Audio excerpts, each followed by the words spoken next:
alama moja kwenu na maana gani? Nisema kwanza nimshukuru Mwenyezi Mungu mwenye mwingi wa rehema na kutupa afya njema.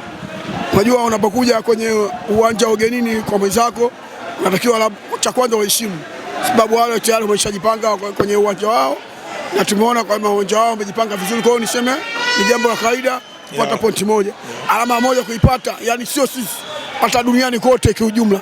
Unapoenda uwanja wa ugenini kwa mtu lazima uheshimu, sababu yeye ndio ni mtu ambaye anasimamia uwanja wote, ambao kila kitu pembeni zote.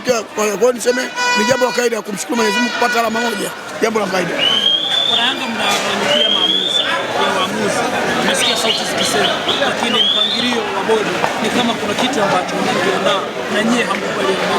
Wewe unalizungumzia? Mimi niseme kwanza katika hiyo bodi kuitaja mimi hainusu, siwezi kushika, sababu mimi ni mshabiki, mimi ni mwanachama wa Dar es Salaam Africans.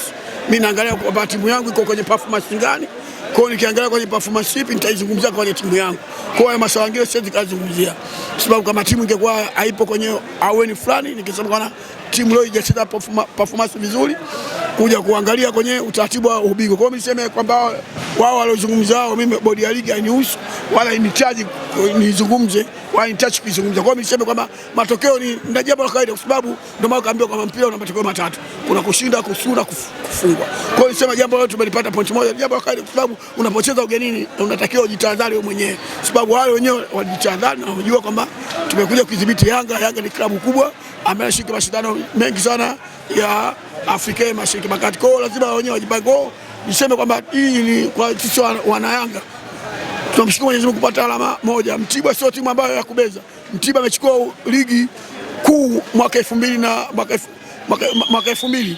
Mtibwa amechukua mwaka 2000 mwaka 1999 na 2000 Mtibwa amechukua mara mbili mfululizo. Kwa hiyo niseme ni timu ambayo sio akebeza, timu ambayo kubwa, kwa ambayo timu ambayo inaangalia aweni ya timu ambayo inakutana. Kwa hiyo niseme ni jambo la kawaida. Kwa hiyo ninawaambia mashabiki wenzangu na wanachama wote wa Dar es Salaam Africans, tupambane timu, tuje tupambane timu yetu, tukaishangilie, tuiangalie. Kwa tusimlaumu mtu aina yote, kocha aiza mchezaji au nani au kiongozi nani. Hii ni jambo la kawaida. Huu ni mpito tu, tutazidi kusonga mbele na tutafanya mambo yatakuwa mazuri zaidi. Kuna namna ambavyo majeruhi yanawapelekea hichi mlichokupitia. Majeruhi ndio hivyo, ndio jambo la kawaida, kwa sababu majeruhi tuna takriban wachezaji 6. Hili kweli inatumiza na tunaliona kwamba inatumiza wachezaji, inatumiza sisi mashabiki na wanachama. Kwa sisi tumelipokea mikono, kwa sababu unajua huwezi kusema mchezaji kwamba amepata majeruhi basi ukajua kwamba ukapitia kwamba kwa mchezaji. Kwa niseme ni jambo la kawaida. Nimshukuru Mwenyezi Mungu, hakuna mtu aina yote asipate katika majeruhi, mchezaji wote kupata majeruhi. Kwa ni jambo la kawaida, kikubwa kwamba endelee kuipambania timu. Tupambanie timu, mashabiki tujazane ndani ya uwanja. Simba wanacheza sana mechi zenu. Afu usitajie mimi. Nasikia hivyo. Nani? Wanasema wanacheza sana, Makolo wanacheza sana mechi zenu. Nani? Makolo. Anacheza na sisi? Anacheza sana mechi zenu.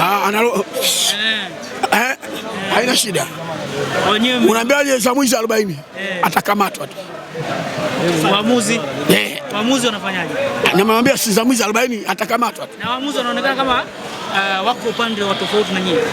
Unajua nini, nikwambie kitu, wengi wanazungumzia hivyo kuhusiana swala la waamuzi. Waamuzi kwetu hatuwezi kuwazungumzia vibaya. Na waamuzi ambao wamepangwa na bodi ya ligi, na ligi ndio hii. Sisi tutacheza wanavyotoka hao, sisi tutacheza. Kwa hiyo swala la waamuzi sisi tunaliweka pembeni, tunaendelea kucheza mechi zetu kubwa. Kama alivyosema ndugu yangu, wana Yanga vita ni kubwa. Tuna vita ndefu sana. Sisi tunazurura na timu hii, kila tunapoenda tunajionea mengi sana. Kwa hiyo niwaambie tuendelee kuisupport timu yetu. Yeyote anaweza kuomba dua iombee timu yetu tuendelee kupata matokeo mazuri, anaweza kufanya lolote afanye, lakini vita ni kubwa. Sale lazima katishi kama kuendelea kufuata. Sale ni maumivu. Wenyewe wanasema kwamba ni bora ufungwe mechi moja upate sare moja, ufungwe mechi moja kuliko kupata sare 4. Ninatuumiza. Kubwa zaidi na leo tunamwangalia na mpinzani wetu pia. Mpinzani wetu ambaye tunakimbizana naye vile sisi tumepata sare leo, kesho na kesho kutwa kuna kitu kinaenda kutokea hapo mbele. Nyenyewe mtakuja, waandishi habari mtakuwepo, na tunajipanga kwa ajili ya mechi zetu zinazokuja. Wana Yanga waendelee kuiombea Yanga, tuendelee kupata matokeo mazuri. Mwenyezi Mungu akijalia, ubingwa huu ni mgumu lakini tutauchukua kabisa.